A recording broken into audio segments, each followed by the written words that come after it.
In this video, I'm going to give you an overview about how the entire template works, this planner, and then I'm going to drill into certain pages later on. Hopefully that will kind of give you a sort of place to attach, your information and your learning to, and then that will help you kind of understand how to use this more and more. Along the way, we'll talk about some of the design decisions that I, considered and worked out and thought about.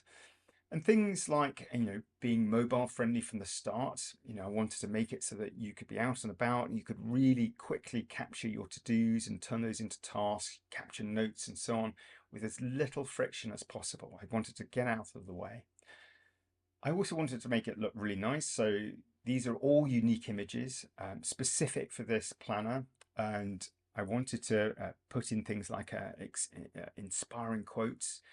As you go through and you might feeling a bit down one day, if you see a nice quote, it does help you nudge you into the right direction and get you back on track again.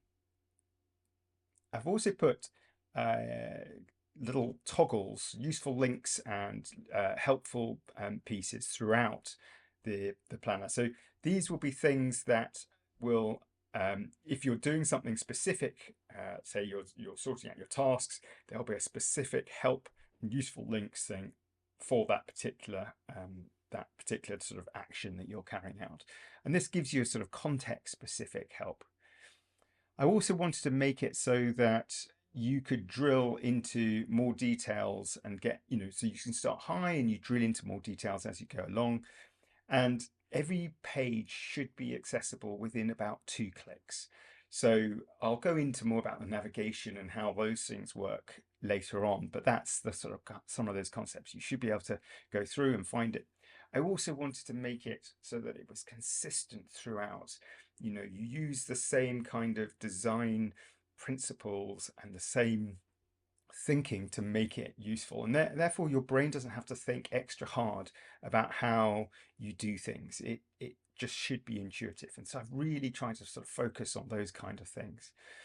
And some of that kind of thinking, some of the sort of design things are things as simple as like having all of your kind of menus and context and so on the left hand side. Now, this may seem sort of slightly sort of counterintuitive. A lot of people have menus and things downside, and these are kind of menus.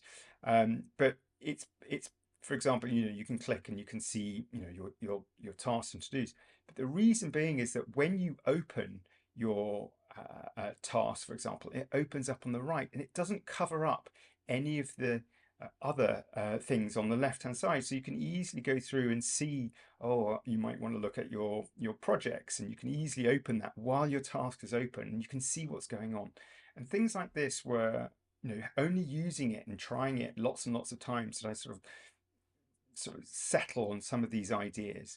And this is why I've made some of these decisions. And this is why this template is quite different from many of the others you'll see.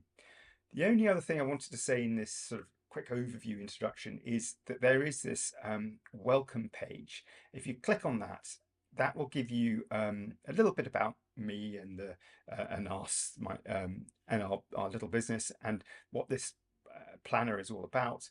But it also, on this right hand side, it's got links straight into how to set this planner up, how to use this planner, and a little bit about ADHD and focus. Now, you don't have to have ADHD or anything like that to use this planner, but it has been designed to work well for people who find things distracting and want to focus more. So I personally think that applies to the majority of people, but it's been really interesting learning about ADHD and focus in this time of TikTok and YouTube Shorts and social media, where it's increasingly harder to keep your focus going. So you can easily get there, and you can easily jump back either clicking on this breadcrumb or on this little mini navigation. So I'll next talk about navigation.